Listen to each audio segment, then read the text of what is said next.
Hola, yo soy Horacio Pérez y esto es Investigando la Investigación, un podcast donde investigamos cómo investigan los investigadores, tanto en la academia, industria e independientes. Todo ello mediante entrevistas y debates abiertos, técnicas y estrategias para mejorar todas las partes del proceso investigador y, no menos importante, opiniones abiertas que espero llamen tu curiosidad y te hagan también reflexionar.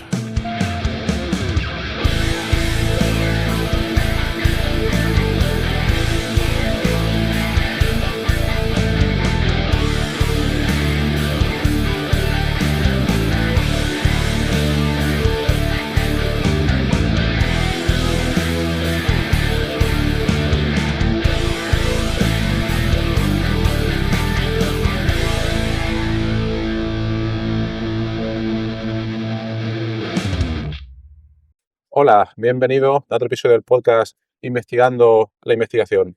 Hoy vamos a hablar de qué se siente al observar el Sol desde el Círculo Polar Ártico con instrumentos de precisión desarrollados por la NASA, cómo se lanza una misión científica a la estratosfera desde un instituto de secundaria y qué tienen en común las auroras boreales, las culturas antiguas de la región de Murcia y la divulgación científica en la radio, bueno, y fuera de la radio también, ¿no?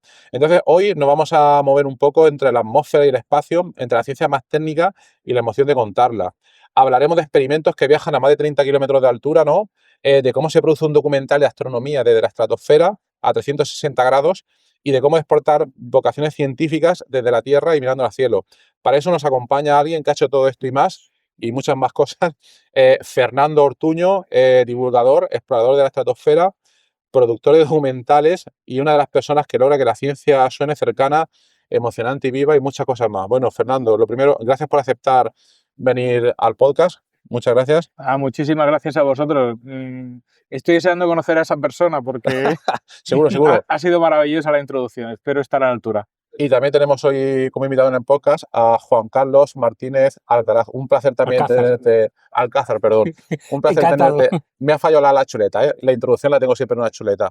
Encantado de estar aquí. Muchas gracias y pertenecerte. A los dos, tenernos en el podcast. Bueno, entonces yo creo que lo primero que se presta es si te puedes presentar, Fernando, brevemente. Has hecho muchísimas cosas. En las notas del programa dejamos siempre una descripción un poco más detallada para que la gente profundice, ¿no? Pero preséntate un poco a qué te has dedicado brevemente y a qué te dedicas ahora y luego ya ahondaremos un poco en todos estos temas. Buena pregunta. Yo creo que un poquito, hablando de investigación, voy a decir que precisamente una de las cosas que no soy es un investigador puro, en el sentido que mi formación no ha sido relacionada con la investigación.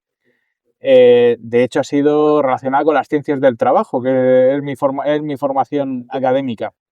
Todo esto al final es un motivo, es una decisión pues bueno, de al final a lo mejor tirar por algo que ya sabía o algo en lo que me sentía cómodo, a lo mejor por el ambiente familiar, pero al final yo creo que una persona que desde pequeño estaba fascinado por mirar hacia arriba, mirar hacia el cielo y sorprenderse con todo lo que estaba pasando, pues al final, nunca mejor dicho, la cabra tira al monte y a mí el no es algo que no me va y al final siempre he acabado redirigiendo mis pasos hacia lo que de verdad siempre me ha motivado.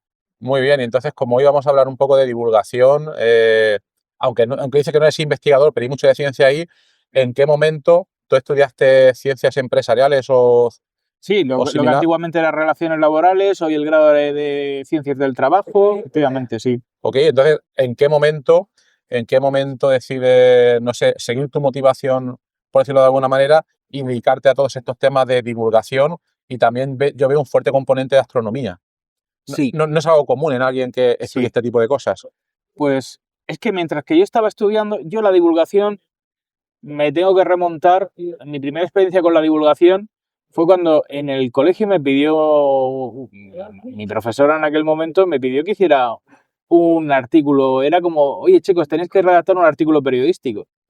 Y yo el primer tema que escogí fue un tema de divulgación.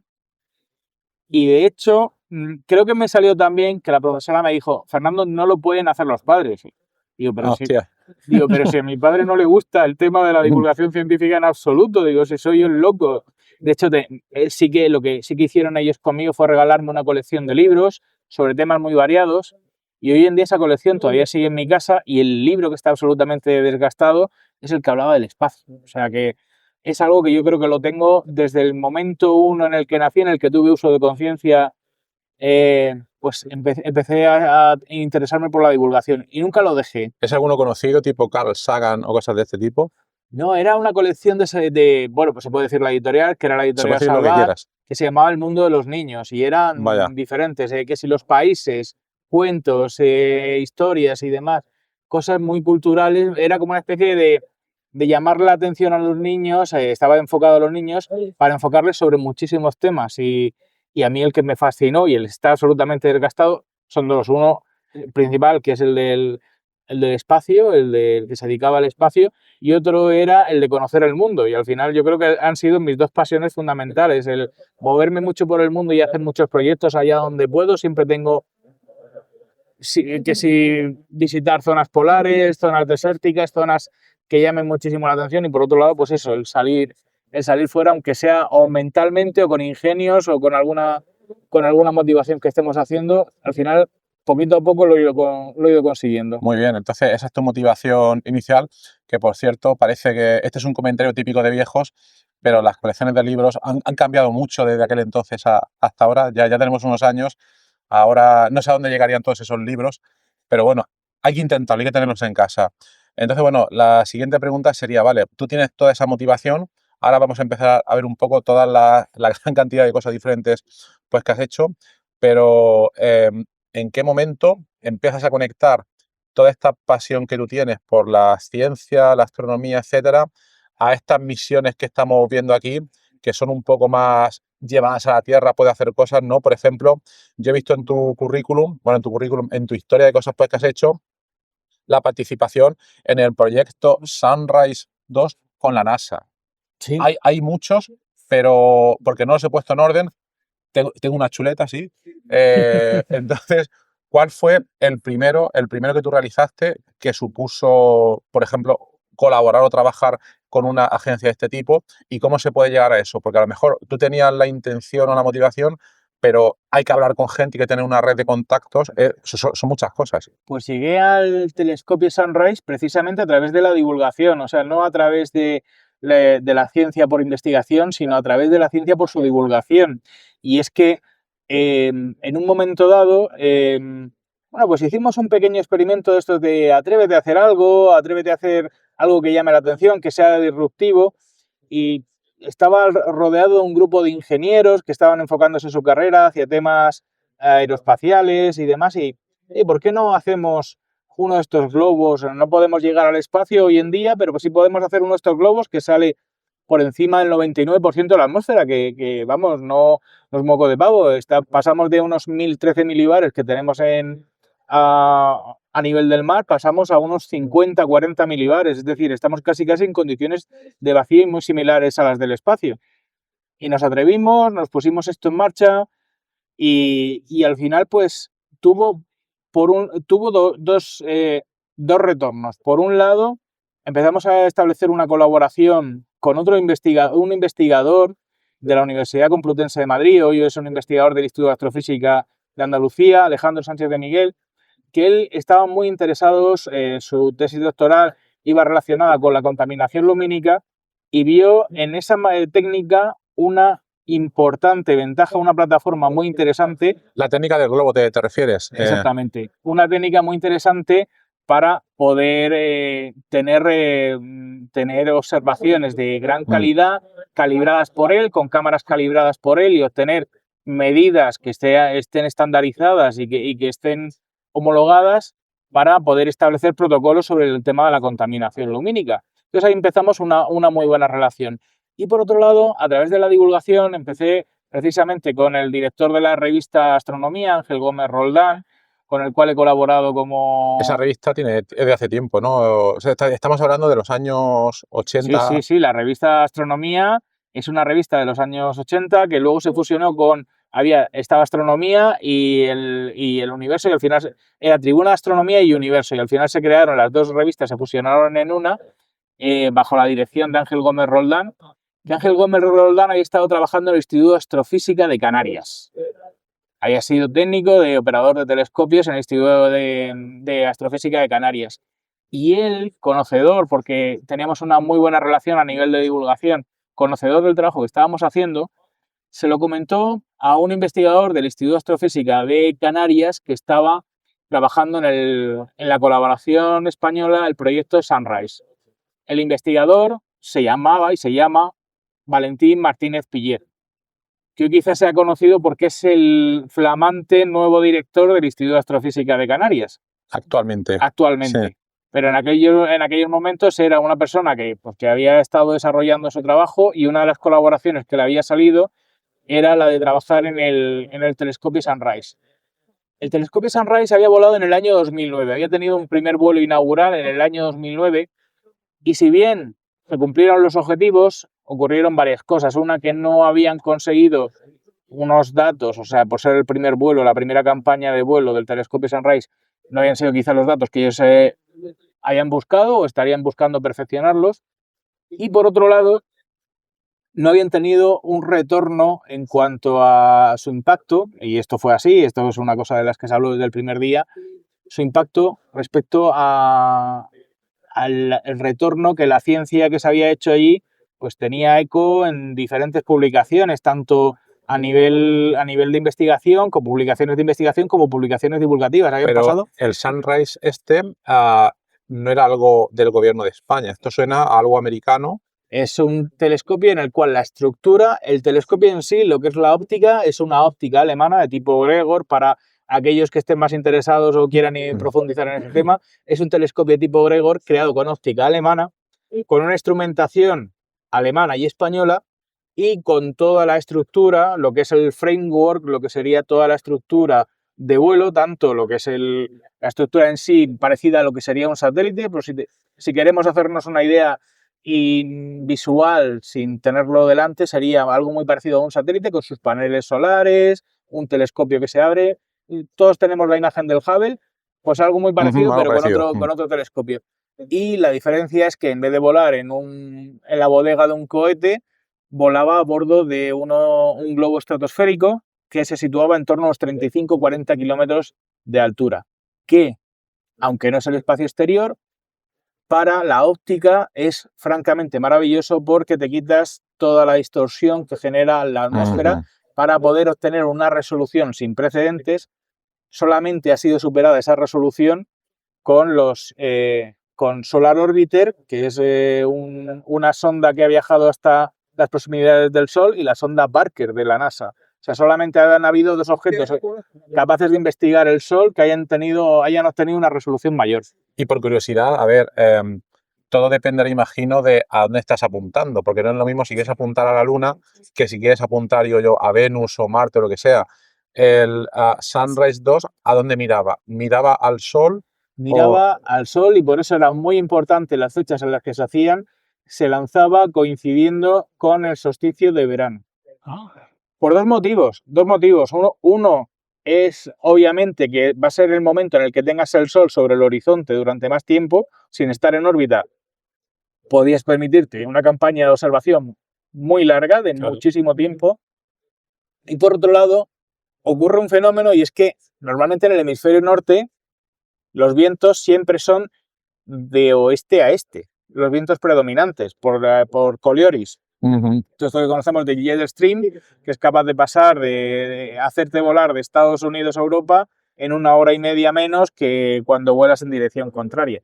Pues esto lo que ocurría es que justamente en esa época cercana al solsticio, en junio, ocurre un fenómeno, y es que se rompe el vórtice polar. Todos los años, es cíclico. Y en ese momento el viento deja de soplar de oeste a este y vuela de este a oeste. ¿Y esto por qué era interesante? Porque si ahora ya estamos en problemas con Rusia, en aquellos tiempos, a nivel técnico, estábamos en básicamente los mismos problemas. Lo que pasa es que no eran tan conocidos, y era que Rusia tenía prohibido a ninguna instrumentación estadounidense podía volar sobre territorio ruso.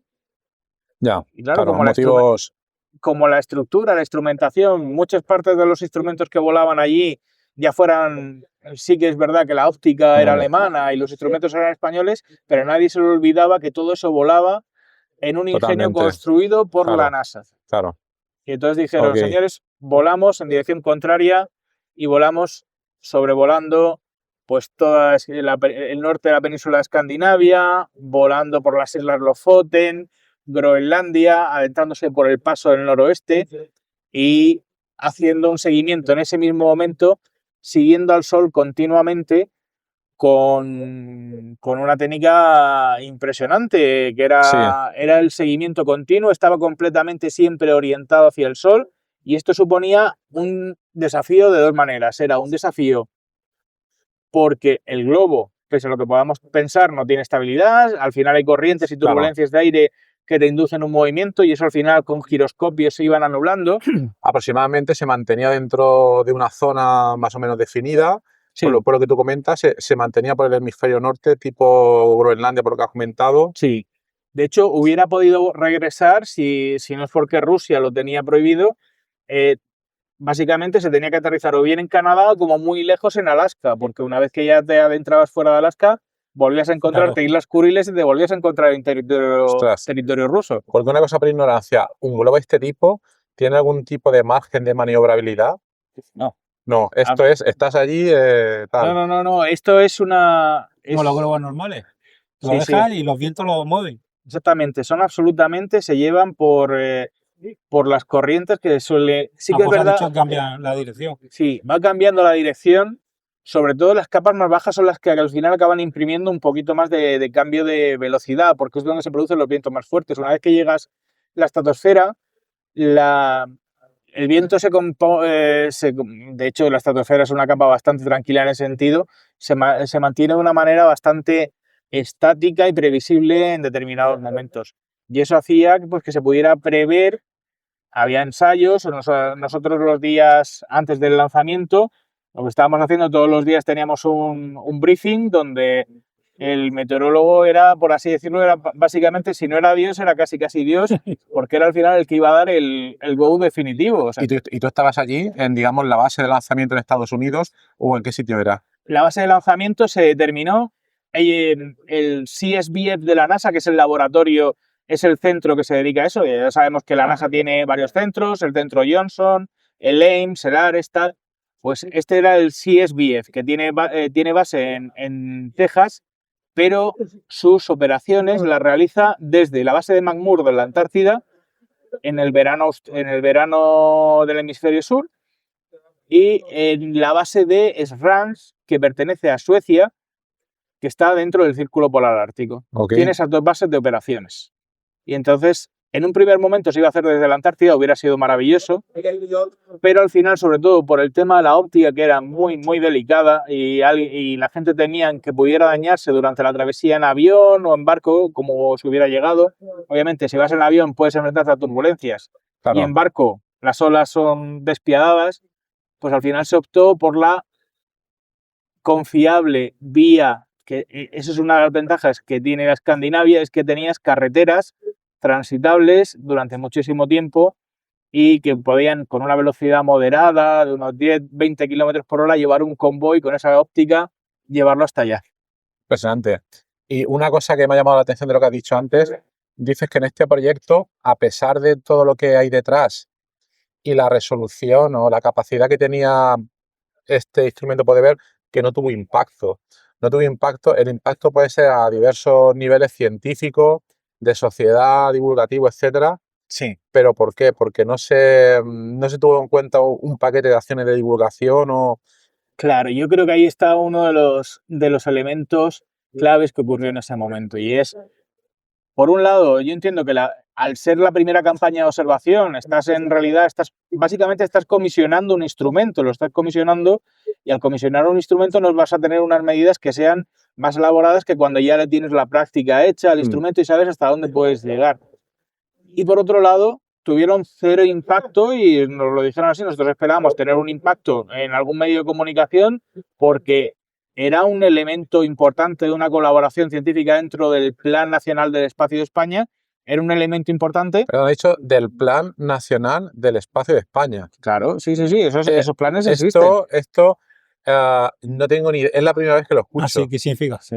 Eso, a ver, yo soy del ámbito de más biología, química y tal, pero no me suena, lo cual a lo mejor es también un fallo del sistema, que los demás no nos suenen ese Claro, tipo de cosas. es que a diferencia de otros países donde sí que se tiene una agencia que centralice el espacio, hasta ahora que se ha montado la Agencia Espacial Española recientemente y que están, bueno, ya se sabe que tiene sede en Sevilla y poquita cosa más, se está creando esa estructura. Al final todo estaba dividido en determinados centros de investigación que generaban instrumentación, Instituto de Astrofísica de Canarias, Instituto de Astrofísica de Andalucía, algunas universidades que aportaban a estos proyectos de manera independiente, pero al final todo esto se estructura a través de un Plan Nacional del Espacio. Es una estrategia que se crea y una comisión que va siguiendo ese Plan Nacional del Espacio y un director de ese Plan Nacional del Espacio.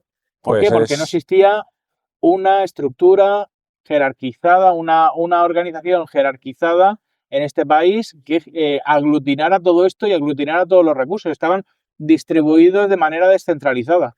Pero en cualquier caso, este proyecto era realizado entre España, por lo que comentas, Estados Unidos y quizás había más países. Y lo que más me sorprende es que con toda la coordinación que hay que tener para mandar este instrumento a la estratosfera y todo el despliegue técnico, no sé si es que a veces la gente no considera luego todo lo que tiene que venir después, no está planificado para nada y a lo mejor es un fallo porque son únicamente científicos, ingenieros y políticos los que se dedican a este tipo de cosas. Parece que hay falta un componente más de divulgación.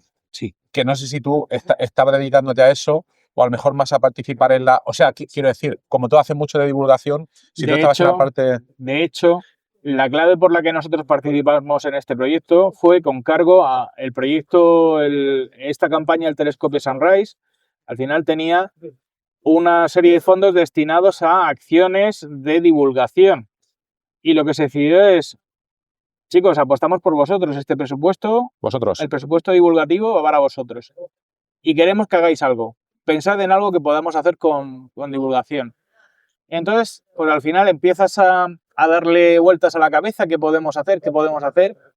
Y la verdad que estás pensando y dices, oye, pero es que este sitio es fantástico, ya solamente así lo que vamos a poder captar de allí, aparte del Sol, que es la investigación, el retorno científico, lo que vamos a mostrar es la operación del propio telescopio, cómo está continuamente enfocando al Sol, que era algo maravilloso, era algo, una auténtica obra de ingeniería. ¿Es la primera vez que se conseguía esto? Que se estaba haciendo con esta técnica que era estabilizar el globo, estabilizar para que no se produjeran turbulencias dentro de la propia observación del telescopio, que estuviera siempre bien orientado. Incluso se hacían campañas de simulación digamos que el telescopio se comportaba, tenía una especie de sensor que estaba siempre intentando estar totalmente alineado con el Sol. ¿Y cómo lo hacíamos? Cuando no teníamos Sol, porque obviamente en las zonas árticas es muy difícil tener el Sol, o lo tienes todo el tiempo o no lo tienes. Durante las semanas de preparación previas, pues se había ido a Hollywood, y esto es literal, esto nos lo explicaron, se había ido a Hollywood y se había adquirido un Fresnel, uno de estos... Un Fresnel, para que lo entendamos, es un espejo, ¿no? No, sería más bien como un foco de estos focos, focos gigantes para simular el Sol, y entonces se iba moviendo el foco para comprobar cómo el telescopio siempre, esos sensores que daban siempre la orientación y estaban dando siempre la instrucción a los giroscopios continuamente para que los giroscopios estabilizaran el telescopio en la dirección adecuada. Y eso era maravilloso, eso era... Impresionante. Sí, eso era una auténtica obra de arte. Y nosotros por lo que quisimos fue mostrar precisamente ese trabajo. Nuestro instrumento se llamaba IRIS, o IRIS, como lo queráis llamar, que es Image, es algo muy sencillo, es el acrónimo de Image Recorder Instrument for Sunrise. Instrumento de... ¿Tiene sentido? Claro. Sí. Al final fue un acrónimo bonito, estábamos ahí dándole vueltas, al final es curioso porque yo nunca me pensé, siempre que ves estas misiones, Euclid, Gaia de la NASA, todas tienen un nombre largo, que tal, y nunca pensé que yo debería estar sentado en esta mesa para poder hacer este tipo de cosas. Y al final, también resulta que como ellos se habían lanzado en 2009 y el segundo vuelo de Sunrise fue en 2013, nosotros jugábamos con una desventaja. Todos ya habían pasado esas pruebas de certificación en su día, esas pruebas de certificación para estar ahí. Y a nosotros nos avisan con 1 año y medio de antelación, señores, queremos que estéis en este vuelo, tenéis 1 año y medio y sois un equipo de personas, uno que está dedicándose al management, al project management, un grupito de ingenieros y demás, ¿cómo vais a que no tenéis ni siquiera una estructura como tal, que al final montamos una pequeña asociación por darnos una estructura Claro, es que mínimamente organizativa. yo lo que te quiero preguntar, que tener la pregunta dándole vueltas es, estamos hablando de 2009 y 2013 y demás, tú tienes tu trabajo en temas de project management y recursos humanos y tal, parece que lo de la divulgación lo haces de aficionado, y entonces a ti, ¿cómo funciona en tal que te contactan a ti de la Agencia Española del Espacio o similar para hacer este tipo de cosas? Y luego además que tú tienes tiempo para dedicarte a esto, porque estabas hablando de Estados Unidos o demás, tú te mueves además, ¿cómo se conjugan tantas cosas? Pues se conjugan, además eso coincidió con el nacimiento de mi primera hija. Hostia, Imagínate cómo se conjuga eso. es un buen momento para escapar. Este es el momento en el que yo creo que debo agradecer a una persona muy importante en mi vida, que es mi mujer, que tuvo mucha paciencia conmigo en ese momento. Vaya. Y sé que le hice pasar por muy malos momentos, porque es verdad que al final tú tienes que generar unos ingresos a corto plazo para pagar las nóminas, para pagar los gastos de casa, para pagarlo todo. Y luego tienes que trabajar para un proyecto que va a tener un retorno de aquí a un tiempo, pero que todavía no vas a ver esos. Sí que es verdad que se había destinado un presupuesto por parte de todas las agencias Porque en este participantes. proyecto, perdona por la interrupción, pero vosotros no creo que fuerais como aficionados, sino que tendréis también algún tipo de compensación económica por parte del Estado español o... Claro, Ya. el presupuesto que se había destinado, como tenía una partida destinada a temas de divulgación y Vale. relaciones públicas, todo ese dinero se decidió, señores, mire, esto se puede hacer para contratar a alguien, para tener un periodista o para pagar algún viaje de alguno de los que están en nómina de divulgación de algún instituto para que haga algún artículo y tal. Y tú eres el que gestionaba el equipo español por tener temas de project management y recursos humanos. Así es. Ajá. Ocurrió una cosa que al final nunca se creó una estructura de como tal. La asociación era, bueno, aquí tenemos una persona que es un ingeniero aeronáutico, aquí tenemos a una persona que es experta en telecomunicaciones, que es experta en tal. Al final íbamos aunando una serie de cosas y al final yo creo que lo que me ha enseñado el project management es un poquito tener esa visión de conjunto. Y ocurrieron una serie de cosas que al final me convirtieron a mí, sin haberlo exigido ni haberlo pedido, me convirtieron de facto en el líder de ese equipo. Y una de ellas, que creo que fue la principal, fue la reunión que tuvimos con el Instituto de Astrofísica de Andalucía, que llevaban un poquito más el control sobre la parte técnica y nos dijeron, bueno, señores, os vais a tener que enfrentar a una cosa muy importante que es la certificación de compatibilidad electromagnética. Estamos hablando de que esos paneles generales generan un voltaje muy alto y con picos que pueden variar según la orientación del Sol, pueden variar, por lo cual nuestro instrumento debería estar en unos rangos de potencia que podían variar mucho. Y al mismo tiempo garantizar que en ninguno de esos rangos de potencia que iban a ir cambiando durante las diferentes fases del vuelo, nosotros generábamos una perturbación electromagnética con ninguno de los otros instrumentos que ya sabían durante años. Es decir, el proyecto no se había hecho de la noche a la mañana, sino que había un desarrollo del telescopio, un desarrollo, una aprobación. Nosotros en 1 año y medio deberíamos conseguir eso. También cuántas complicaciones, ¿eh? Sí. Suena. Project management, que también conocen, Sí, ¿no? yo lo conozco. Pues en aquel momento pues estábamos en una mesa, como pudiéramos estar aquí, estábamos varias personas del Instituto de Astrofísica de Andalucía, recuerdo a José Carlos del Toro Iniesta, que fue también director del Instituto de Astrofísica y es el líder de la parte de investigación solar del Instituto de Astrofísica de Andalucía, y estábamos ahí dándole vueltas, y al final todos eran de aproximación de ingenieros. ¿Cómo vamos a superar este problema? ¿Cómo vas a superarlo? Y al final les dije, ¿cuál es el factor limitante que hay dentro de este proyecto? Digo, y empezaron a decirme tal, no sé qué, y le digo, el peso, no, por lo que me habéis comentado, no es un factor limitante, ¿verdad? El peso en cuanto al peso del sistema... Del instrumento que íbamos a crear. Vale.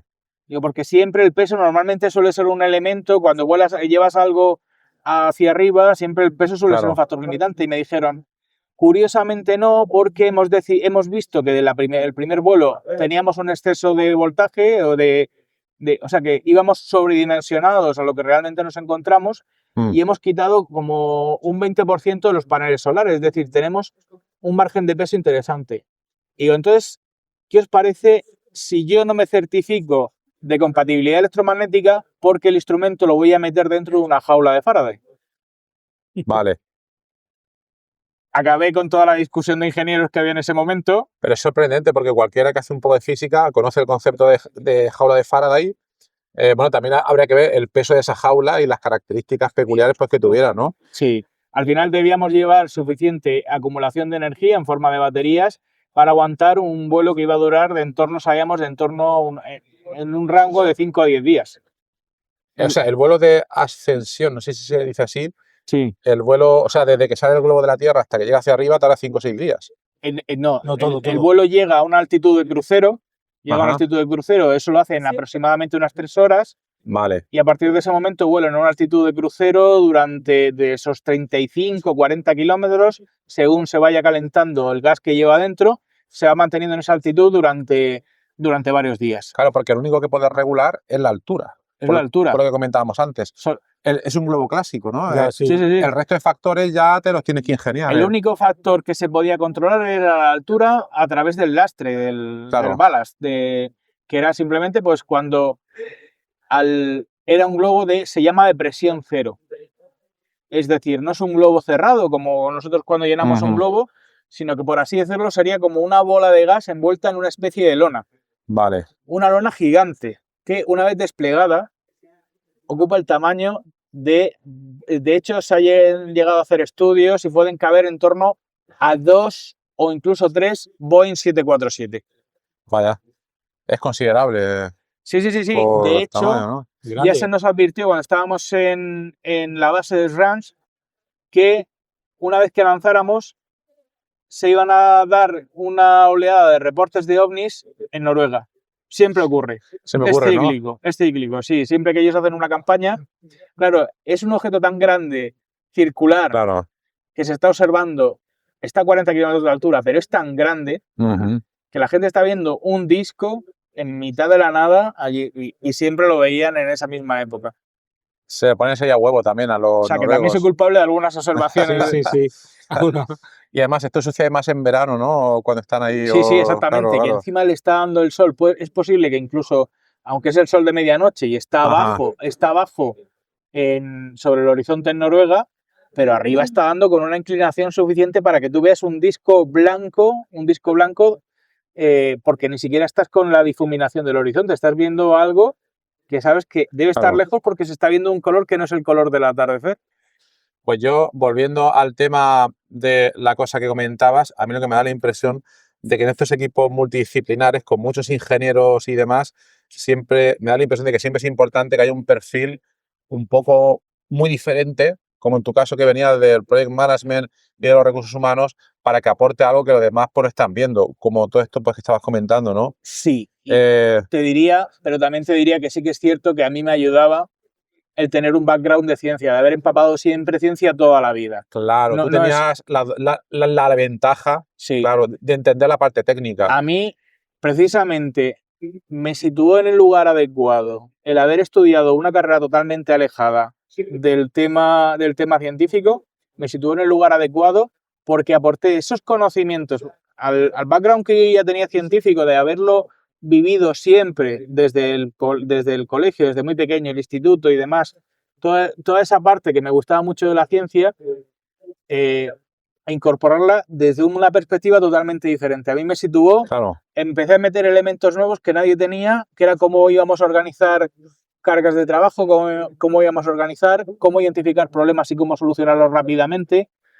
Porque es que a mí me da la impresión de que tú eres un científico con esteroides, como se suele decir, porque al final tú tienes ese mismo conocimiento porque por todo lo que estás describiendo, tú tienes más o menos el mismo conocimiento técnico por lo que te has empapado. La revista Astronomía en los años 80, luego todo lo que te habrás empapado después, y luego a nivel de formación académica, el tema de recursos humanos, pues yo creo que hace que uno tenga una visión un poco más amplia que los demás, que a lo mejor están metidos solos en temas de ingeniería y todo este tipo de cosas. Entonces es interesante.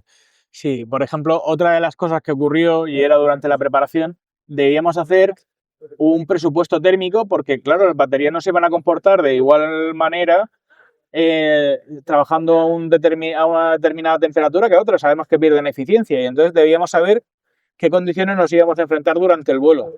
Bien, teníamos a un ingeniero aeronáutico que estaba trabajando en ello, que había estudiado una parte sobre el desarrollo térmico que se podían encontrar. Y claro, al final hay una serie de fórmulas que se llaman ISA. ISA es International Standard Atmosphere, o sea, la atmósfera internacional estándar.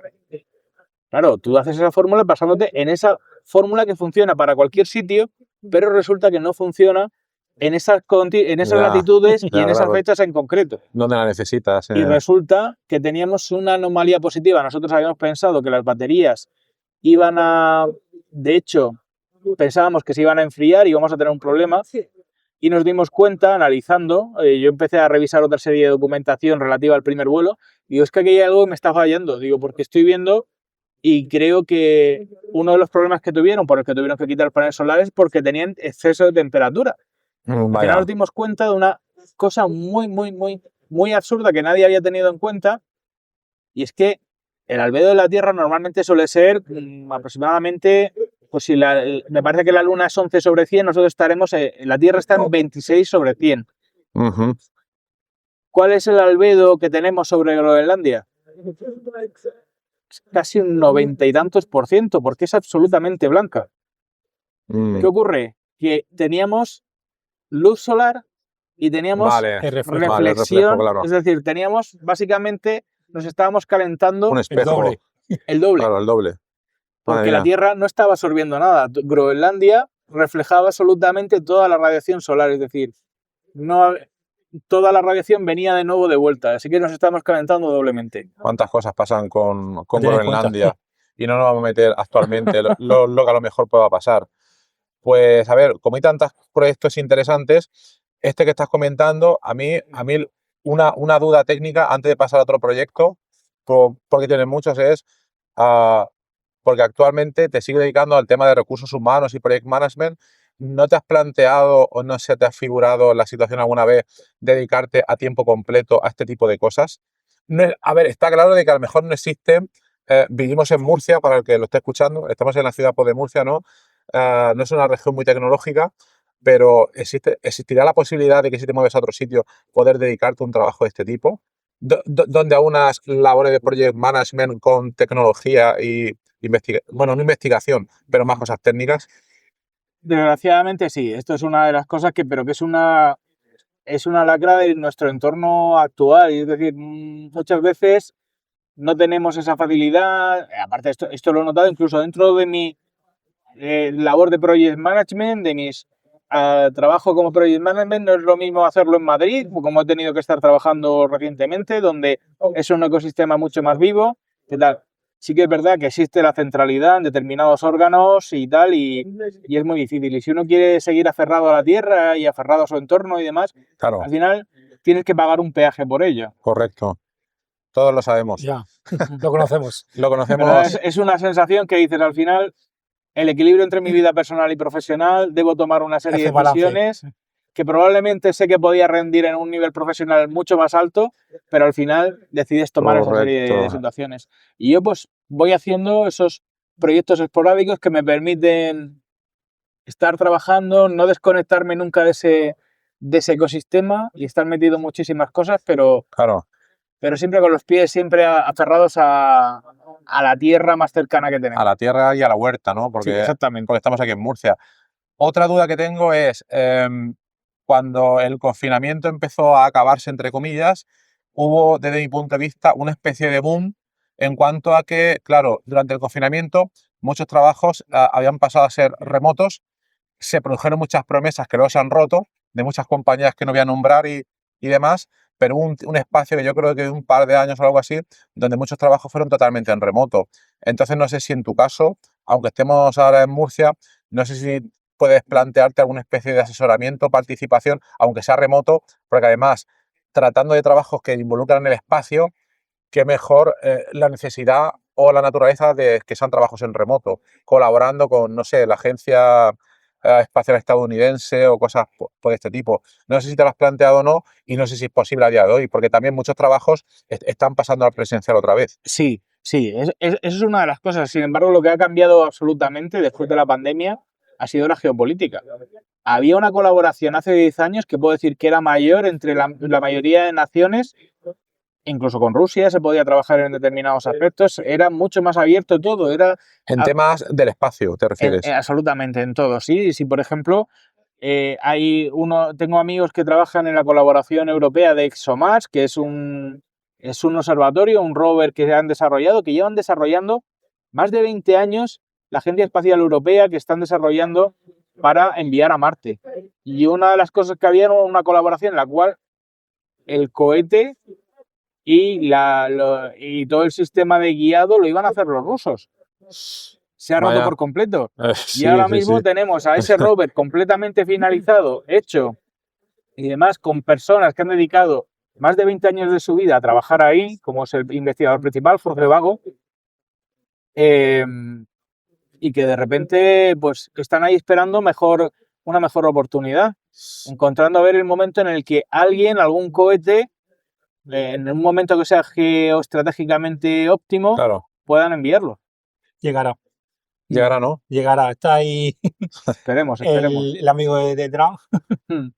Sí. Lo que Ese pasa- hombre, la verdad que, aunque políticamente parezca malo, pero que puede aportar a nivel científico muchos valores. yo ¿Tú no, crees? Sí. no Sí. le puedo quitar a Elon Musk, ya que lo mencionas, la realidad es que es un genio Pasa todos los que sentidos. a nivel político Lo que pasa es es muy que sí, bueno. a nivel político y a nivel, y fíjate, incluso Humano. desde mi perspectiva a ver, él por su situación, él ha reconocido, pues bueno, pues que tiene su personalidad, no quiero entrar en Sí, temas, sí, sí. pero sí sabemos todos, por ejemplo, que él ha reconocido que está diagnosticado de Asperger, pues tiene una manera diferente de pensar y una manera diferente de evaluar una serie de circunstancias.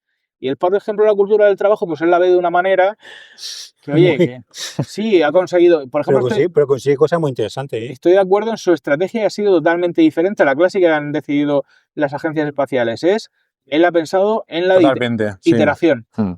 Iteración. Hoy me equivoco aquí, yo eso lo he puesto en práctica en mis proyectos. Es decir, yo he aprendido de mis errores. Si he podido hacer ciclos y llegar tan pronto, empezamos a hacer lo de los globos, empezamos a investigarlo en 2009-2010. En 2012 estábamos en una campaña, trabajando en una campaña con NASA. Un solo inciso, para la audiencia que no conoce técnicas de Project Management, ¿en qué consistirían estas técnicas de iteraciones, ¿no? Y cuál es la técnica que hay en oposición, que es, imagino, la técnica clásica de hasta que no está todo perfecto, pues no lanzamos. Sí. ¿Cómo lo ves tú? De hecho, la técnica clásica que está en la industria aeroespacial y que siguen, por ejemplo, agencias como la NASA, la Agencia Espacial Europea, se llama Design Review. Y es decir, todo pasa por una serie de procesos todo se hace sobre el papel, y todo va pasando una serie de procesos de evaluación uno por uno de cada una de las piezas y todo debe estar absolutamente certificado, debe estar absolutamente validado. Por ejemplo, en Sunrise, uno de los problemas que tuvieron y por el que pensaron que quizá tenían que pausar la misión y posponerla un par de años, era porque se habían dado cuenta que les faltaban unos tornillos de una métrica determinada que estuvieran certificados para condiciones de vuelo. Ostras. Al final, hubo una reunión de emergencia y se dijo, oye, esto es un elemento tan crítico como para esto, y al final pues se tomó la decisión que fue oportuna en ese momento de, oye, ¿es necesario esos 5 tornillos? ¿Son vitales? Sí, no. O podemos usar otros tornillos tal sin poner en riesgo todos los elementos tal. Y al final, pues obviamente, las agencias que estaban ahí comprometidas dijeron, pues tomaron la decisión que fue la de lanzar en ese momento. Y no pasó absolutamente nada por esos. Entonces, este sistema que estás comentando, que se llama el Design, no recuerdo. Review es absolutamente antes. Revisarlo todo. Tal.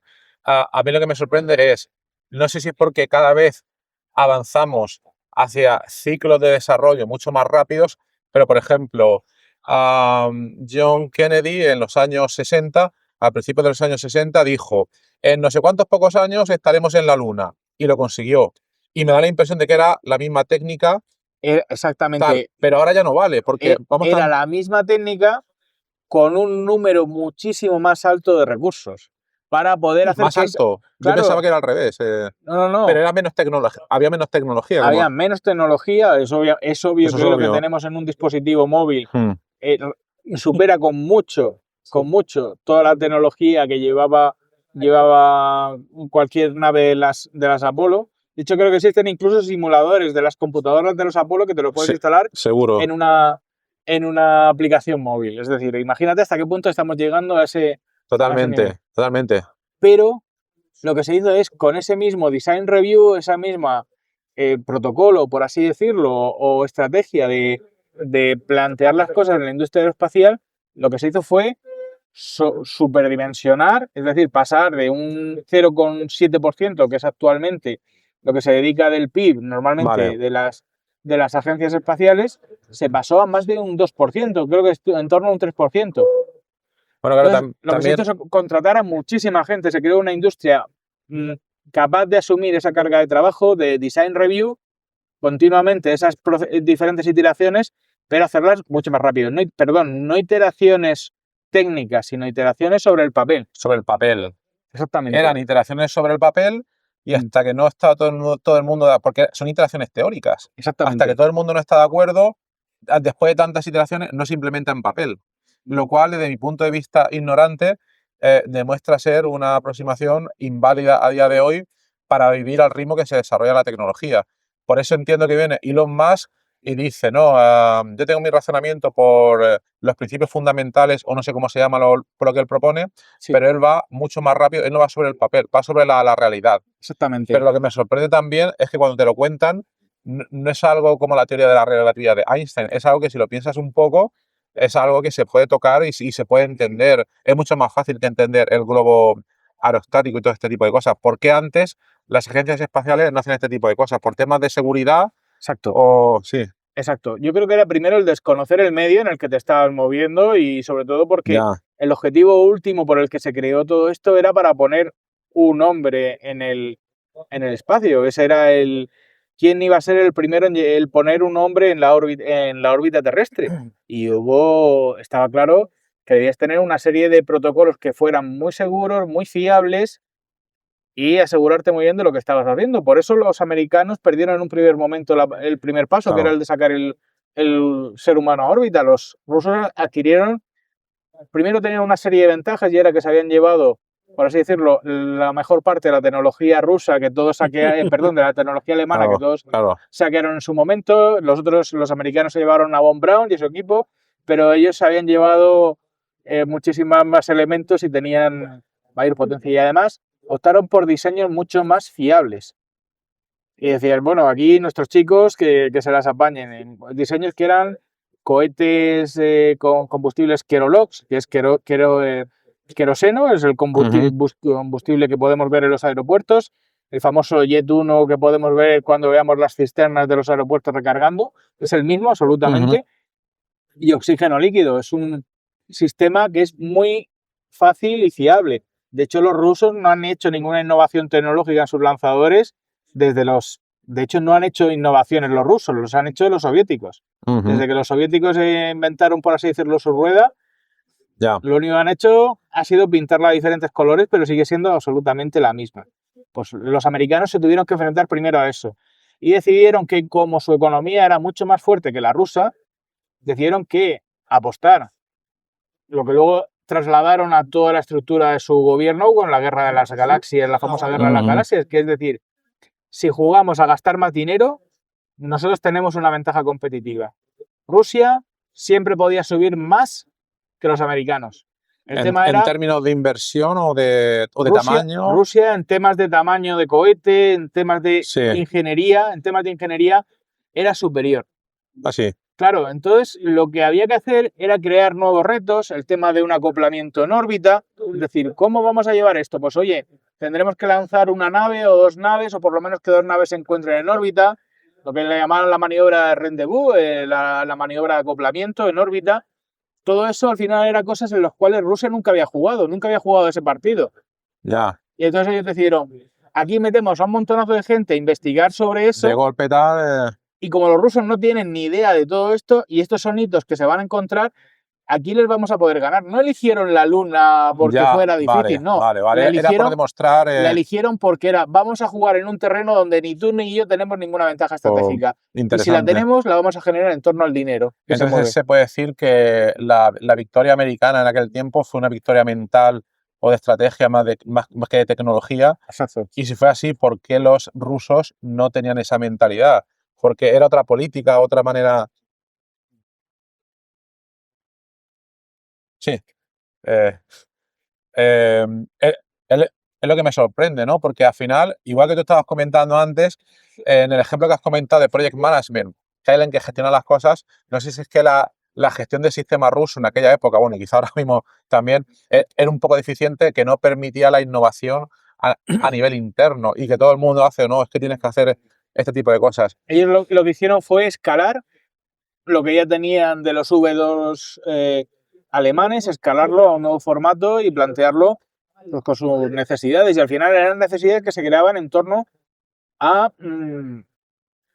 objetivos que también eran balísticos, militares. Es decir, al final tú estabas desarrollando un cohete, pero la oficina que desarrollaba el cohete, pues también estaba desarrollando un cohete que iba a ser un misil balístico intercontinental en algún momento, pero eso también lo hacían los americanos. También lo que ocurrió es que la NASA fue una apuesta muy inteligente de los Estados Unidos, es decir, unificar en una única centro de investigación todo el esfuerzo espacial. Eso no existía en Rusia. En Rusia, aunque existe Roscosmos como tal, Roscosmos es, por así decirlo, una amalgama de diferentes oficinas técnicas que existían, Ya. en las cuales, pues en un momento dado, por ejemplo, el referente era Korolev, pero luego había mucha gente por ahí por su alrededor que a Korolev se la quería encargar porque quería que se le asignaran proyectos a su oficina, es decir, había una competencia interna. Y esa competencia interna siempre estaba dispuesta, era muy cruel entre ellos, eran muy crueles, mientras que los americanos habían decidido, señores, vamos a regar de dinero la NASA, vamos a centrarnos en un único objetivo. Okay. Vamos a buscar todo aquello en los cuales los rusos no son buenos y lo vamos a incluir en nuestro diseño para tener una ventaja competitiva sobre ellos. Fue una buena estrategia y entonces, volviendo a lo que tenemos... Fue una buena estrategia de Project Management. De Project Management. Siempre está el Project Management ahí, ¿no? Pues el Project Manager. Por eso es Project Management, ¿eh? Porque también, bueno, podemos tirar horas y horas. El Project Management también tiene una fama... Hay mucho sobre lo que contar, ¿no? Pero sí, bueno. al final también el Project Management ha entrado en un ciclo que yo también lo considero. Hace poco estábamos estudiando, un compañero y yo, también Project Manager, en uno de los proyectos que estábamos haciendo para una empresa con la que trabajamos. Estábamos hablando y diciendo, oye, ahora que nos hemos visto esta nueva técnica que están hablando, de las típicas que se hablan, que si Six Sigma, que si Agile, que si tal, le dices, ¿esto es algo que realmente nosotros no conozcamos? No dejan de ser como una especie de protocolización de cosas que son protocolización de obviedades. De obviedades. Y que alguien te las empaqueta. Es decir, que si yo quisiera, pues hoy podría hacer... A lo mejor estoy teniendo ahora mismo una idea, una epifanía en este momento de decir... Queda grabado. Voy a empaquetar todos mis conocimientos, le voy a dar una forma, le voy a protocolizar y voy a crear un estándar que... ¿Por qué no? ¿Por qué no? Yo, sin meternos muchos en Project Management... Déjanos como estamos. De dejarlo como está, ¿no? Pero, por ejemplo, bueno, no por meternos en esos temas, tú conocerás las metodologías Scrum y las metodologías Agile y la metodología Lean Startup.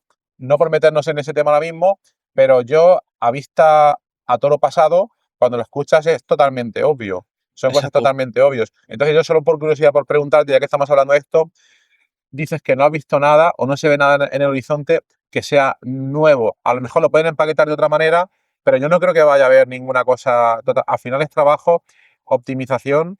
No hay ninguna idea totalmente nueva para hacer mejor las cosas, ¿no? Sí. A ver, las empresas tienen esa continua necesidad, las empresas y las organizaciones tienen esa continua necesidad de estar definiendo siempre pues, unos protocolos a los que adherirse. Y aparte es necesario porque una organización como tal debe seguirse por una serie de personas y por una serie de normas o de valores de conjunto.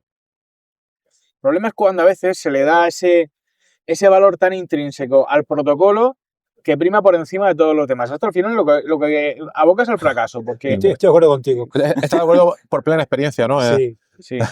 Y al final, pues fíjate, metodologías como la Agile, pues oye, es precisamente intentaban venir a refrescar un poquito porque las metodologías anteriores, tipo Waterfall y demás, funcionaban muy bien en determinados entornos.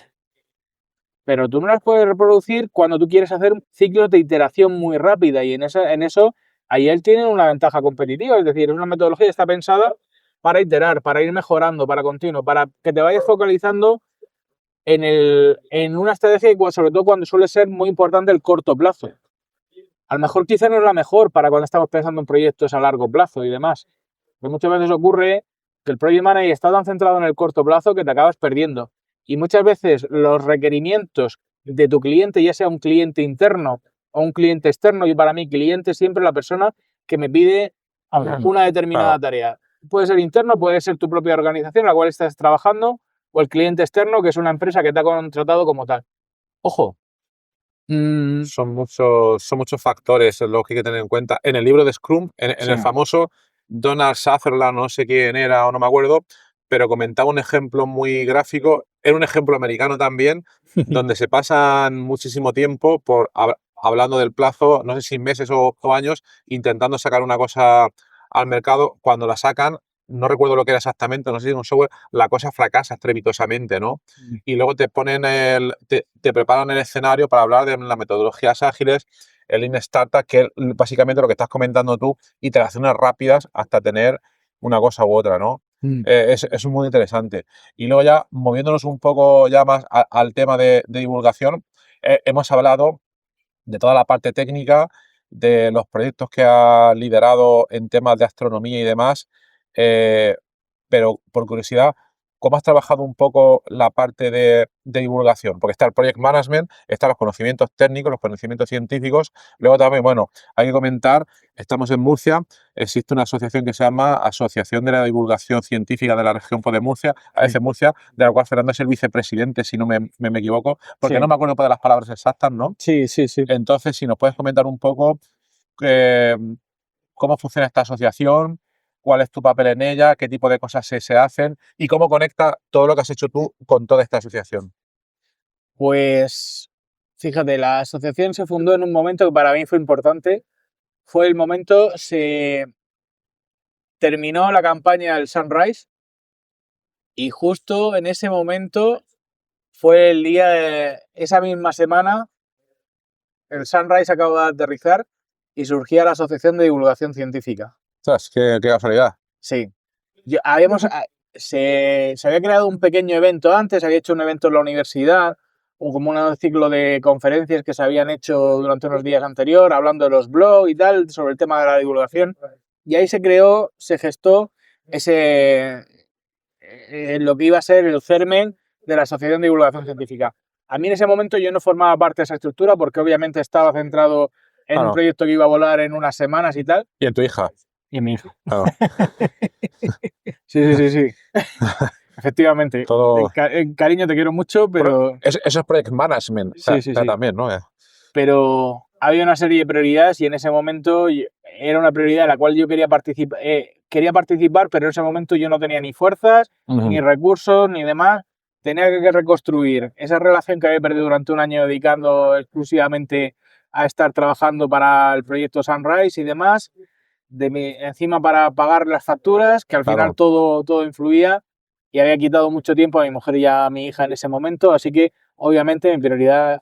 Pero con el paso del tiempo uno se acaba relajando y al final la cabra tira al monte y yo siempre soy de los que me acabo involucrando en las cosas. Oye, y en un momento dado, pues el que era presidente en aquel momento, Daniel Torregrosa, un fantástico divulgador, creo que todos lo conocemos, pues... Sí. Pues Daniel Torregrosa dijo... Químico, como debe ser. Pero bueno. Pues Daniel Torregrosa dijo que, bueno, pues que él creía que ya había terminado un ciclo y que debía ser alguien tal. Y aparte fue una actitud bastante limpia, que no fue como nadie inspectore, vamos a pasar de una persona a otra, sino que fue algo de, vamos a abrir esto. Y yo, fíjate, recuerdo que en ese momento que leí el correo estaba al lado otro famoso divulgador, estábamos en un evento y estábamos hablando, tal, no sé qué, y le comenté, digo, pues que acaba de dimitir Daniel Torregrosa y dice que a ver quién se presenta. Y yo tengo la candidata perfecta, que era María José Moreno, la actual presidenta.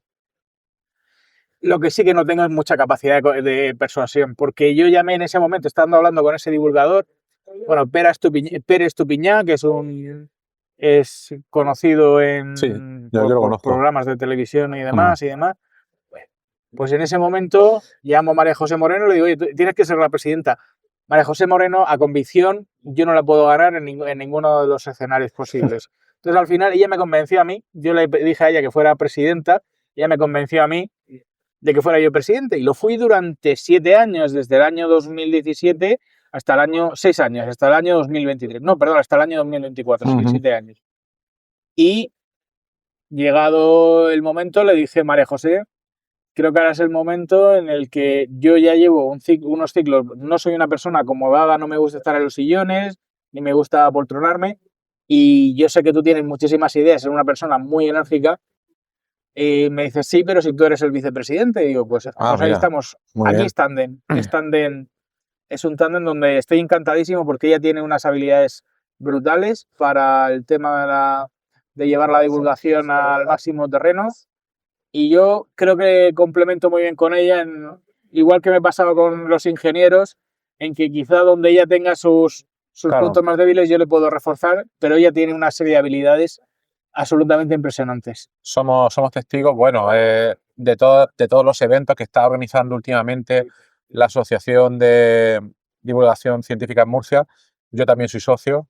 Entonces es una oportunidad excelente pues, para todo el tipo de cosas pues, que se hacen y demás. Entonces también por preguntarte, de todas las actividades que habéis montado en estos últimos 7 años, más o menos por lo que comentas, ¿qué es así lo que más te ha impactado o te ha llenado más de todas las actividades que habéis hecho? Organizamos un evento Naucas. Naucas, ok. Que para la audiencia que a lo mejor no lo conoce, ¿cómo se puede definir Naucas? Pues vendría a ser un evento donde se juntan quizá las mejores mentes de la divulgación de España hoy en día. De hecho, se hace uno que es el más grande, que es el Naucas Bilbao, que se hace todos los años en septiembre, y que se llena, el Palacio de los Caldunas se llena hasta la bandera, literalmente. Y era impresionante ver cómo el Teatro Romea... Ah, sí, eso estuve yo. ¿Estuviste tú? Sí. El Teatro Romea... ¿Qué año fue esto? 2019. Sí. Mayo de 2019. Sí, pero... El Teatro Romea tuvo uno de esos llenos en los cuales se llenan todas, menos una silla, ya sabemos la leyenda famosa del Teatro Romea, todas menos una silla se llenaron. Sí. Impresionante ver. Estaba lleno, muy bonito. ¿Y esa silla no se sienta nadie porque tiene algún problema? ¿O cómo Es la una historia? superstición que existe en el teatro de que nunca se puede vender todo el aforo. Porque por temas de que piensan, había como una especie de maldición o algo así han contado. Vamos, esto es una superstición. Siempre en el mundo del teatro de que no se puede vender todo el aforo porque el día que se llene el Teatro Romea acabaría destruido. Y fue maravilloso ver cómo todo el auditorio estaba al completo, hasta la bandera, absolutamente lleno de gente, escuchando a gente hablando de ciencia. Sí. No, fue espectacular. Fue espectacular. Fue espectacular. Y aparte, en un día donde habíamos coincidido con una serie de actividades organizadas en toda la... Me parece que había actividades musicales, había actividades en la calle. Decías, jugábamos con todos los elementos en contra y hacía un día buenísimo. De hecho, recuerdo que los vídeos que se habían grabado, las colas, por el calor que hacía, y ya sabemos cómo es Murcia, con el calor, la gente evita salir, ya empieza con el aire acondicionado o se va a la playa, pues ese día la gente estaba haciendo cola, se paraba donde había sol y volvía donde estaba la sombra.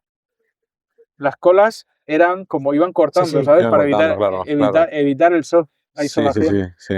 Y era muy curioso, que eso le llamó mucho la atención a la gente de Naucas, el evento que nosotros pues habíamos llevado hasta aquí, hasta Murcia. Es un tema para investigar y para dar una charla también, con su intríngulis. Sí. Entonces, y la Asociación de Divulgación Científica de Murcia, pues sigue adelante haciendo eventos. Lo que sé de Murcia, por favor, apuntaros, que hace falta mover un poco. Nosotros, a lo largo de estos años, una asociación que se forma en 2013, ha vivido muchas fases de la divulgación. En el primer momento de 2013, los blogs eran la piedra angular de la divulgación. En 2013 no había tantos eventos presenciales. Yo no lo puedo hablar porque nació mi hijo en 2013 y mi vida social se vio curiosamente reducida, pero en aquellos momentos... Ralentizada. ¿No había tanto evento como ahora o...?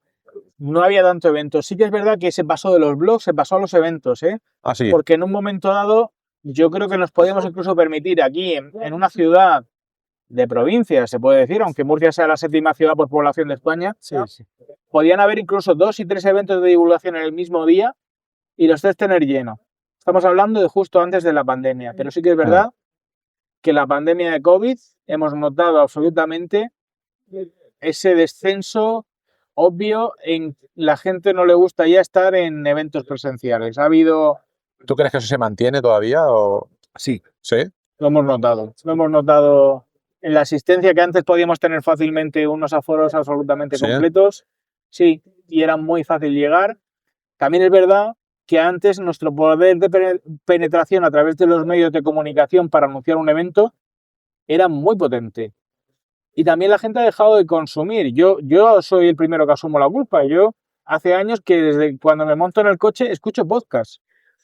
Pero tú no has dejado de consumir, tú te mantienes activo. Sí, exactamente, pero yo ya no escucho la radio convencional. Correcto, ya ya. no puedo escuchar una entrevista en algún programa más local que me diga, aquí tenéis un contenido Ya. tal. Mm. Y de hecho mucha gente que acude a los eventos que seguimos organizando, no hemos dejado de organizar, es que no nos habíamos enterado. Nos hemos enterado porque alguien en Twitter, y ni siquiera ya en Twitter, alguien en Instagram o en TikTok ha mencionado, oye, y el martes voy a estar o el miércoles voy a estar con este conocido divulgador en un evento organizado por la Asociación de Divulgación Científica. Ha cambiado la estructura en la cual consumíamos divulgación hace 10 años con respecto a ahora. Ha Totalmente. cambiado absolutamente. Sí, el canal de comunicación o divulgación ha cambiado. Ahora son A ver, podcasts. quizá otro Instagram, Twitter, Ahora podcast TikTok. es el formato que soporta Sí, la estructura de un contenido A demanda. un contenido a demanda intenso donde puedas profundizar sobre un tema, pero sobre todo las píldoras de 1 minuto, 30 TikTok. segundos, tipo TikTok. TikTok o Instagram, es el Yo me elemento. entero muchas veces de noticias, como lo dice mi mujer, por TikTok. Así. Ha pasado estas cosas y yo, ¿cómo? Y O ya sea, se ve en TikTok. En lugar de Ojo, un seguir... terremoto, noticias de que no es terremoto, no sé qué.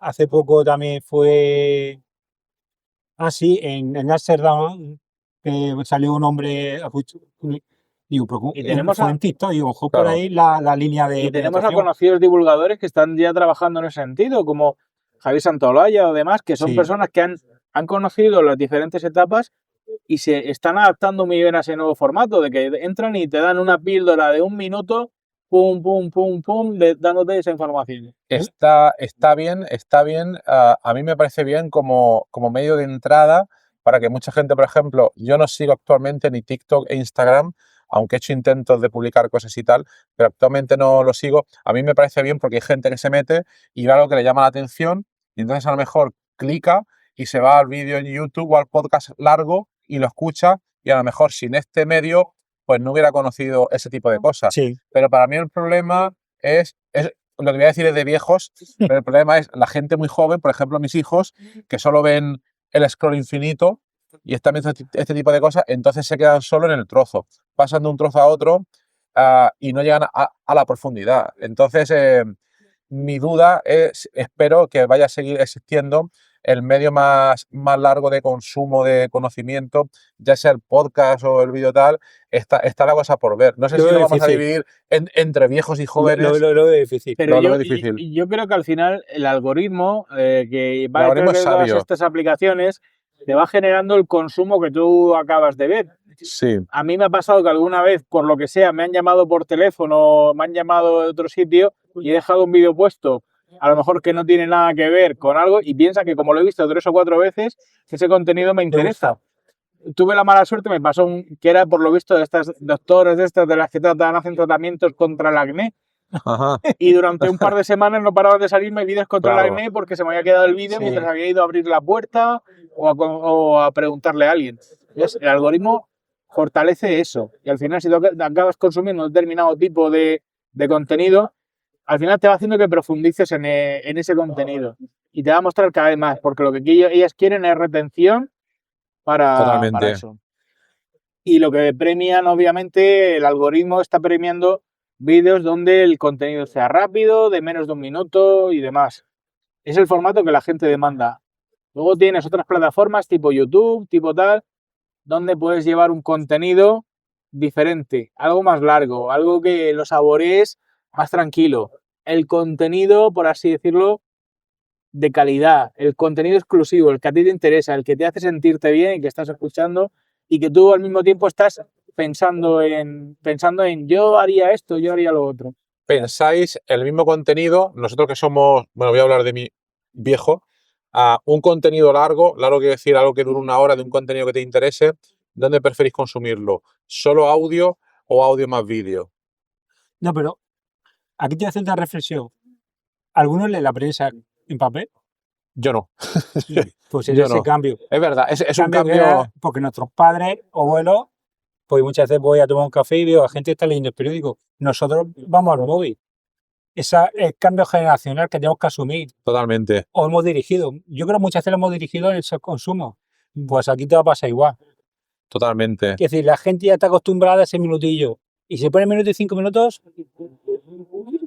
ya no quiere. Yo un contenido de calidad, he hecho esta reflexión mientras estabas hablando, me estoy dando cuenta que lo consumo principalmente en audio. ¿Por qué? Porque lo que me interesa es la conversación, es lo que se está oyendo. Y lo prefiero escuchar en audio. A lo mejor quizá escucho podcasts que jamás vería. Y escucho diferentes tipos de podcast, no solamente de divulgación, también de humor, de tal, me gusta, pero cuando quiero prestar atención Así. al contenido largo, me gusta escucharlo. ¿Por qué? Porque puedo estar haciendo otras cosas, pero centrado y escuchando. No necesito que la imagen me distraiga de eso. También es verdad que hay una costumbre, que como comentábamos antes fuera de micro, de que cada vez más los podcasts son también videopodcasts y Totalmente.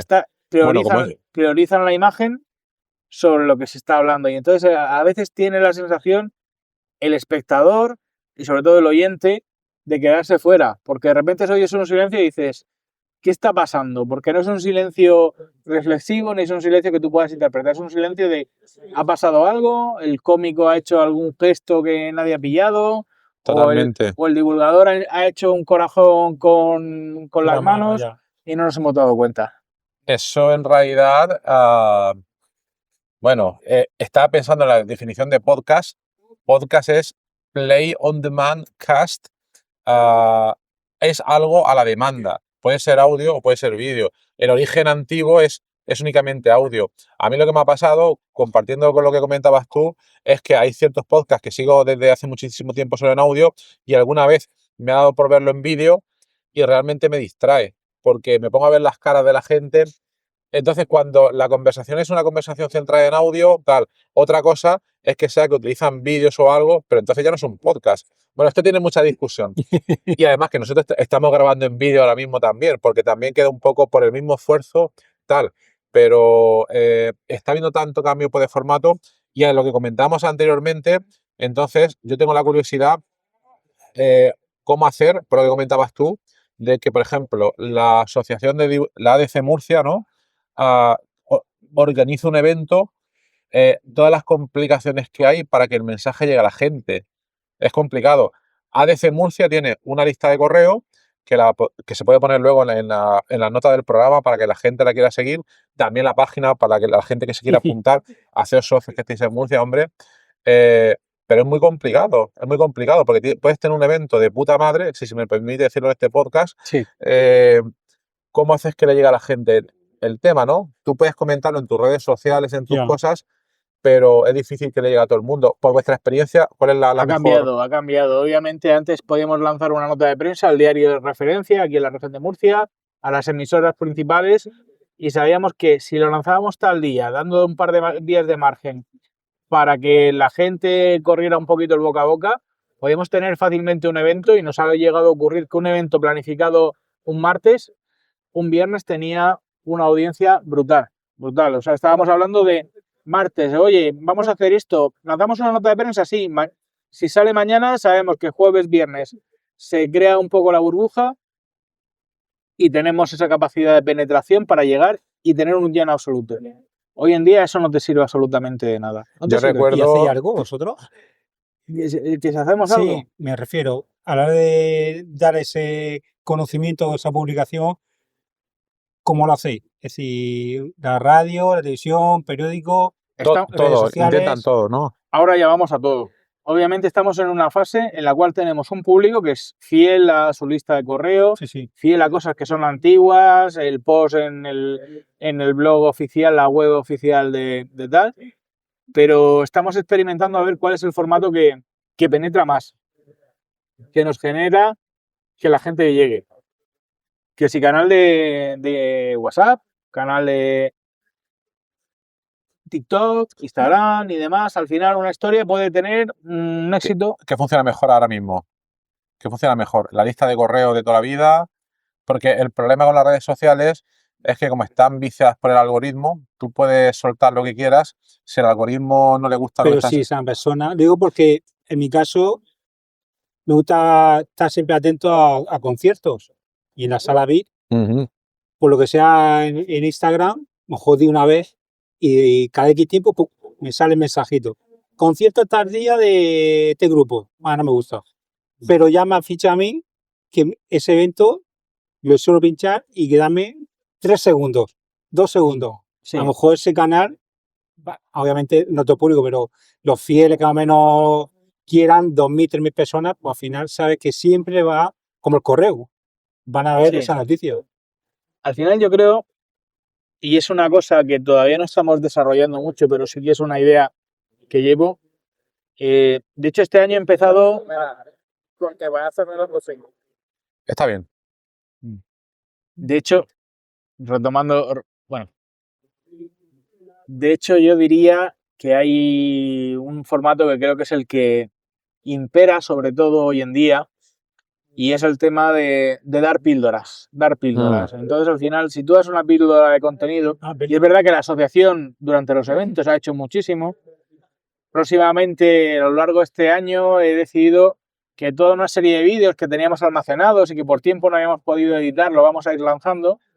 Y luego lo que quiero experimentar es, gracias a la IA, ver alguna posibilidad para que, sabes, que seleccionan los mejores clips de contenido, que hay IAs que dicen, oye, aquí se nota que la persona que está hablando hace un matiz, hace una inflexión que resulta interesante. Este contenido vamos a subirlo. Correcto. Esa pildorita de 1 minuto diciendo, sigue más contenido, tal, o no sé qué, al final acaba con el vídeo mostrándose así.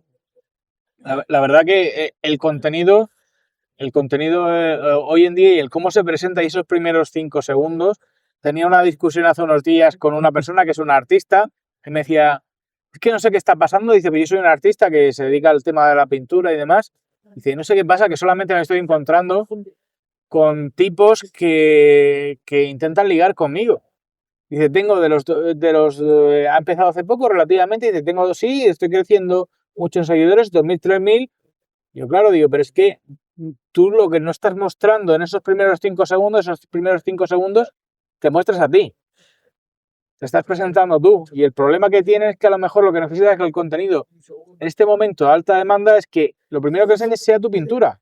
Luego ya si quieres te muestras a ti enseñando tal. Eso es claro. El algoritmo detecta, ¿qué sale ahí? Sale una persona que es morena con unos determinados rasgos y tal. Y todo esto se lo va a mostrar al tipo que está buscando que se quede detenido durante 5 segundos en personas morenas de una determinada rango de edad. Y esa retención, el algoritmo lo multiplica más. Aquí la gente se para, esto es interesante, lo multiplica más, eso se hace viral, por decirlo de alguna manera, y ahí tienes eso. Sí, es un tema. Pero eso, también comentaros cómo veis el tema de los eventos presenciales. Bueno, es que volvemos un poco a lo mismo, ¿no?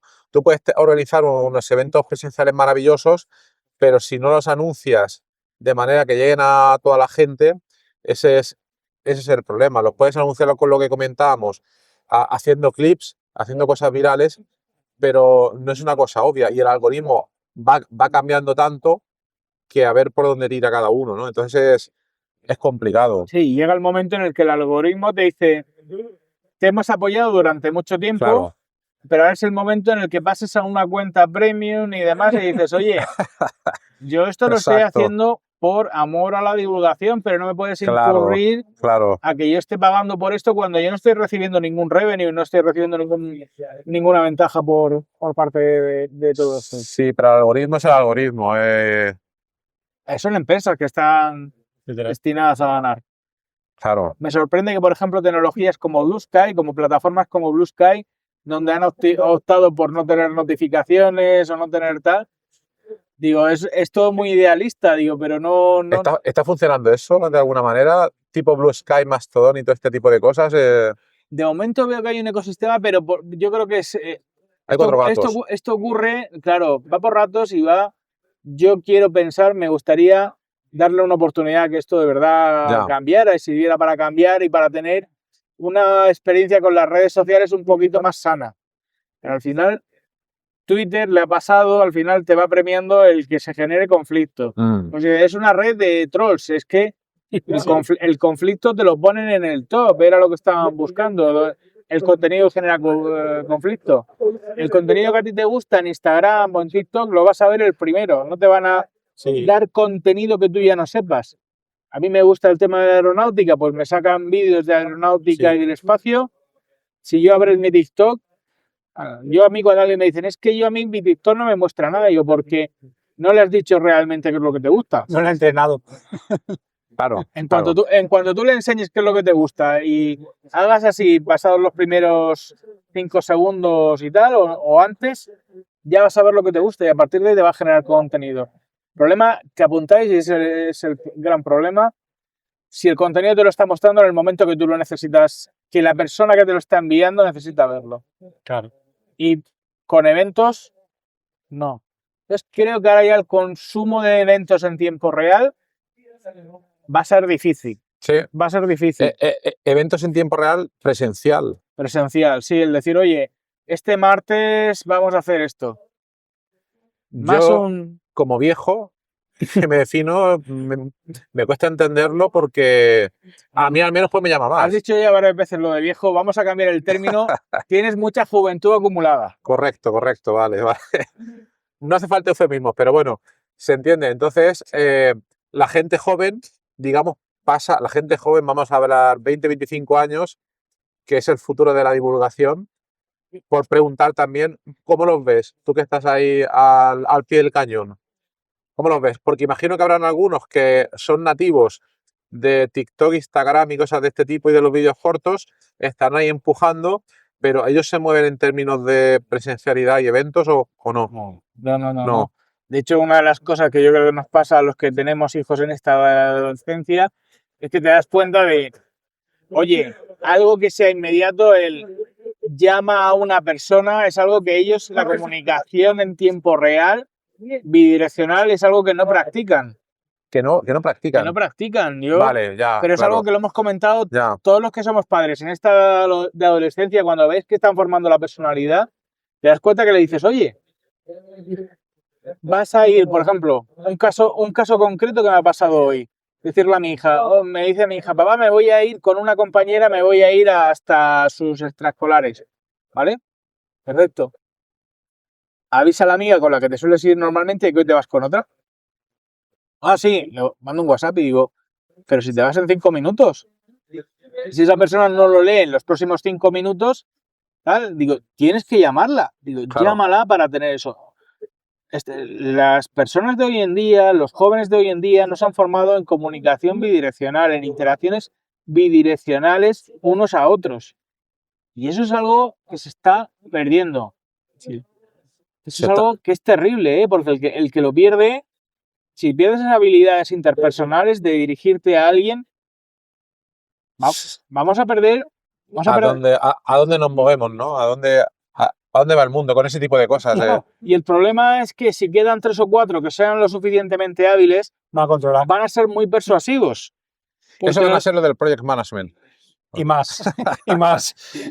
Sí. Ese es el tema, que habrá 3 o 4 que digan, oye, yo soy capaz de tocarte así en el brazo y saber que eso es una...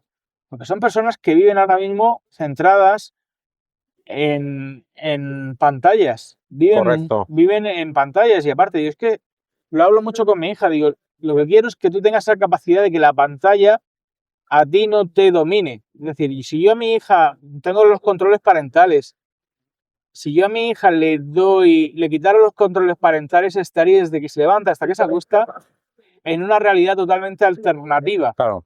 De consumo rápido y adictivo.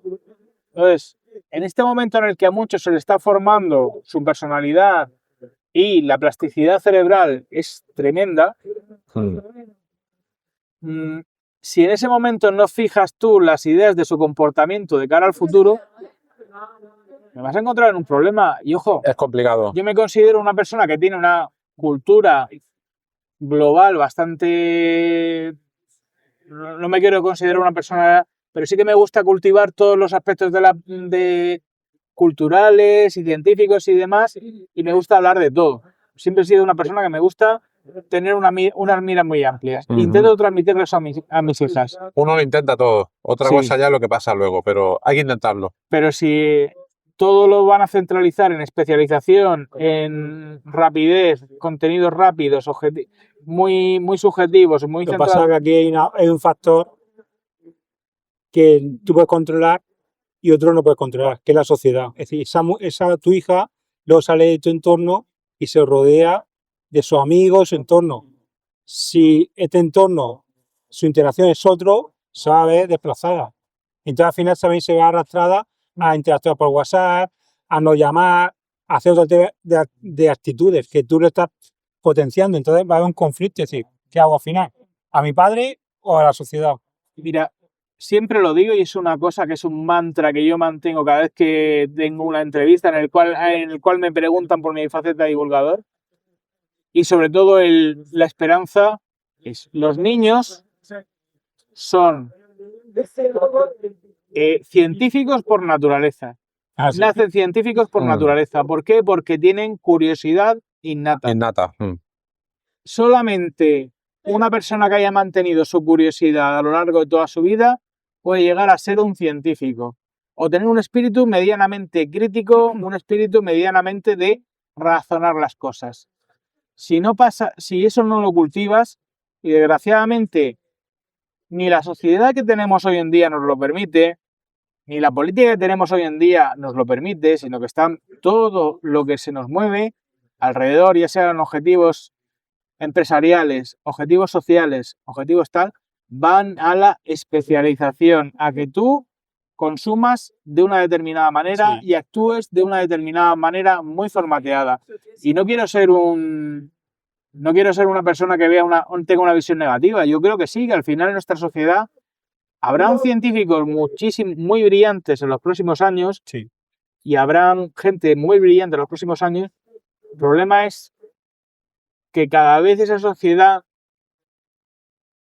nos estamos perdiendo por el camino, a lo mejor a mentes muy brillantes, que lejos de ser una sociedad como la de los 80 o 90, donde creías o había una sensación más de igualitarismo, de igualdad de alguna manera, hoy en día yo creo que eso está mucho más restringido, es mucho más difícil para una persona normal poder llegar a un punto de desarrollar todas sus capacidades hasta el máximo. Es complicado. Yo creo que también hay que ponerse un poco en la piel de los demás, de los chiquillos de ahora, ¿no? A ver, yo por ejemplo, pues me acuerdo cuando yo era pequeño, fue uno de los momentos de transición. Pasábamos, otra cosa de viejos, pasábamos de la tele en blanco y negro a la tele en color de golpe y al vídeo VHS. En mi caso, te estoy hablando del 83 o por ahí. Entonces, claro, fue un salto tecnológico pues muy grande, ¿no? Y entonces nuestros padres nos decían, es que vosotros no estáis en una sociedad, no lo decían de esa manera, pero un poco creo que es el mismo sentimiento que hay ahora, estáis en una sociedad muy acelerada, donde tenéis toda la mano y tal. Y toda la mano era ir al videoclub, tener la capacidad de poder coger una película en vídeo, una cassette, y meterla en el vídeo. Eso era un salto tecnológico respecto a lo que tenían entonces, que era, encendían la tele, habían 2 canales y no emitían todo el día. Y entonces tampoco nos ha pasado nada. Entonces, para mí la situación ahora es equivalente en cuanto por lo que comentas tú y mis hijos, etcétera, encienden el YouTube, una descarga de dopamina ahí por todo. A lo mejor tampoco les pasa nada, ¿no? Pero yo no sé sinceramente dónde va a llegar esto. Pero bueno. No, a ver, por eso digo que también no quiero ser negativo, no quiero transmitir una sensación negativa, sino simplemente estoy viendo una evolución de la sociedad. Como esas red flags, esas red flags que estamos viendo en este momento. Bueno, al final la sociedad evoluciona en su conjunto. Lo que sí que creo es que no existe por parte de las instituciones ni por parte de ninguna de estas empresas que organizan estas plataformas interés en revertir la situación, sino que se quieren alimentar Es un negocio. de darle la dopamina y darle el Claro, mensaje rápido. Por eso han claro. surgido determinadas ideologías políticas que estamos viendo por todo el mundo. No quiero decir aquí, ni en Murcia, ni en España, en todo el mundo. Ideologías políticas que apuestan por el contenido, por el mensaje rápido que se puede distribuir en TikTok, en redes sociales, porque es lo que te va a dar nuevas visualizaciones. Está claro, está claro. ¿Quién ha comprado o quién compró hace 3 años una de las mayores redes sociales de todo el mundo y que ahora mismo también nos podemos meter en temas del espacio con él, ¿no? Entonces, ese tipo de personas son por lo que van a tener el poder ahora mismo. Pero bueno, vamos a ser positivos y volviendo al tema de la divulgación y tal, si hay gente joven escuchando este episodio de podcast, ¿qué les sugerirías de cara a que se metan en el mundo de la divulgación y que continúen un poco en esa brecha? Que lo hagan obviamente a su manera con sus herramientas, con lo que hay a día de hoy. Sí. ¿Qué les sugerirías a ellos o a ellas? Sí, absolutamente voy muy en la línea de lo que estabas tú apuntando, es decir, que usen absolutamente todas las herramientas que tienen hoy a disposición, que piensen hoy en día que básicamente van a encontrar el espectador casual, el que le va a seguir el contenido de manera casual, y es al final le tienes que dar la pildorita, el decir, hoy te dejo aquí esta semillita, y quizá el día de mañana me vuelvas a ver otra vez en otro vídeo, te acuerdes, te haya gustado este contenido, y vuelvas otra vez sobre él, y poco a poco acabes captando a esta persona de una manera orgánica, de una manera natural, la vayas consiguiendo captar hacia tus redes, hacia tu interés de conocimiento. Y luego al mismo tiempo es importante, si tú quieres ser divulgador, antes todo era muy fácil, mandabas un mensaje en Twitter, ese era tu lema, claro. con el cual atraías a la gente hacia tu blog o hacia tu podcast en los últimos años. Pues, oye, genera un contenido un poquito más premium para la gente. Y ese contenido premium viene a ser, al final no deja de ser lo que ya conocíamos siempre, que es una charla, ir a un instituto y ver a estos alumnos y de repente decir, oye, que me ha pasado, he ido muchas veces a institutos y oye, no está todo perdido, esta gente, No, hay gente muy buena. estos niños apuntan maneras, ¿sabes? Son Exacto. bastante buenos y de hecho en algunas charlas de divulgación las mejores preguntas, pero las mejores las han hecho gente de secundaria, ni siquiera gente de nivel universitario. No, de repente dices, ¡buah! Es que también creo que tiene que ser una pasada, chiquillos acostumbrados a ver pantallas, le viene una persona de carne y hueso a contarles cosas, es un formato que no conocen. Sí. Entonces les tiene que resultar un poco sorprendente también. Sí, pues ese es el tema. Al final, un equilibrio entre, y no es algo que a nosotros nos parezca tan raro, lo hacíamos con Twitter, solamente que ha cambiado la plataforma y el formato en el que se hace. Sí. Twitter para captar a un adepto, una persona nueva que no conoce tu mensaje y empieza a conocerlo a través de una red social donde el mensaje es cortito, y una red más amplia, que sea un podcast, que sea una plataforma de streaming de vídeo y demás, donde tú le des un contenido interesante, algo que le haga mascar, que mientras está yendo en el metro o en el coche de camino a algún sitio o en el autobús, camino a la universidad. Eso es. Muy bien, pues muchas gracias Fernando y Juan Carlos. Pienso que ha sido una conversación muy interesante. Hemos aprendido mucho sobre, digamos, astronomía, project management, cosas de viejos, por mi parte, tal. Y bueno, yo creo que sobre todo, enlazando con lo último que estábamos comentando, vamos a animar a la gente que independientemente de cuál sea vuestra edad, que sigáis en el mundo de la divulgación, que se os motiva todo cualquier tipo de ciencia o tecnología. Y yo creo que una cosa muy importante, cometemos un problema. Hemos cometido un problema a lo largo de toda esta charla porque estamos hablando de divulgación de la ciencia. Y yo creo que lo que hay que hablar es divulgación del conocimiento porque también está la divulgación de las humanidades, que es un tema que está un poco lastrado y que no se comenta y tal. Entonces yo creo que lo que se debe divulgar es todo el conocimiento, etcétera, al cual hemos llegado a través de muchas luchas de civilizaciones, historias por este tipo, ¿no? Entonces, lo primero, los que estéis en Murcia o zonas limítrofes, os animo a que os apuntéis a la Asociación de Divulgación de la Ciencia en Murcia. Tendréis el enlace en la nota del programa. Y nada, hemos terminado comentando el formato del podcast, que es el que estáis escuchando ahora mismo.